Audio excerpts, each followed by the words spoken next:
सबसे बड़ी और दिल दहला देने वाली खबर पाकिस्तान से आई है और यकीन मानिए इसे सुनकर आपका दिल भी कांप उठेगा। सोचिए, रात के सन्नाटे में लोग गहरी नींद में सो रहे हों, बच्चे माँ की गोद में, परिवार एक छत के नीचे चैन की नींद में, और अचानक ऊपर से मौत बरस जाए।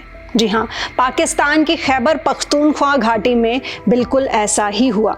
पाकिस्तानी वायुसेना ने अपने ही नागरिकों पर भीषण हवाई हमला कर दिया। रविवार रात लगभग 2 बजे JF-17 लड़ाकू विमानों से तिराह इलाके पर कम से कम 8 बम गिराए गए। धमाके इतने भयानक थे कि पूरा इलाका थर्रा उठा। दर्जनों घर मलबे में तब्दील हो गए और देखते ही देखते करीब 30 लोगों की जान चली गई। इनमें महिलाएं और मासूम बच्चे भी शामिल थे। लोग इस हमले को सीधा सीधा नरसंहार कह रहे हैं। कई परिवार पूरी तरह से उजड़ गए। सुबह होते होते मलबे से लाशें निकाली जा रही थी और अब भी आशंका है कि मरने वालों की संख्या और बढ़ सकती है। अब सवाल यह है कि पाकिस्तानी सेना ने अपने ही लोगों पर हमला क्यों किया। दरअसल खैबर पख्तूनख्वा और बलूचिस्तान पाकिस्तान के वो प्रांत हैं जहां दशकों से असंतोष उबल रहा है। यहाँ के गुट ज्यादातर अधिकार और संसाधनों की मांग कर रहे हैं, लेकिन पाकिस्तान की सेना उन्हें आतंकवादी बताती है। आंकड़े खुद सब कुछ कहते हैं। सिर्फ जनवरी से अगस्त तक इस इलाके में 600 से ज्यादा आतंकी घटनाएं दर्ज हुई। सेना इन्हें दबाने की कोशिश कर रही है और अब ये कोशिश हवाई हमलों तक पहुंच चुकी है।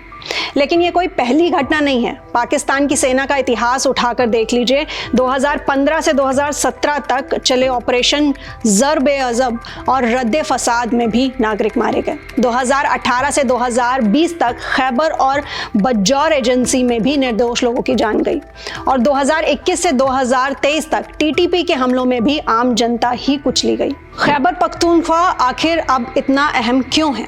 तो ये इलाका अफगानिस्तान से सटा हुआ है और खैबर पास हजारों साल से रणनीतिक दर्रा माना जाता है। मौर्य से लेकर मुगल और अंग्रेजों तक हर सत्ता ने इस इलाके को युद्ध का मैदान बनाया और आज भी यही इलाका पाकिस्तान और अफगानिस्तान के बीच स्ट्रेटेजिक ब्रिज है। लेकिन सोचने वाली बात यह है कि क्या कोई भी देश अपनी सुरक्षा के नाम पर अपने ही नागरिकों को मौत के घाट उतार सकता है? क्या ये रणनीति है या फिर जुल्म? आज पाकिस्तान एक बार फिर सवालों के घेरे में है। मानवाधिकारों का उल्लंघन, निर्दोषों का कत्ल और सेना की रौब दिखाने की राजनीति आखिर कब तक? आपको क्या लगता है? क्या पाकिस्तान का ये कदम सुरक्षा की मजबूरी है या अपने ही नागरिकों पर जुल्म की इंतहा? अपनी राय हमें नीचे कमेंट सेक्शन में जरूर दें और साथ ही साथ ऐसे ही इंफॉर्मेटिव एक्सप्लेनर्स के लिए सब्सक्राइब करें INX लाइव को।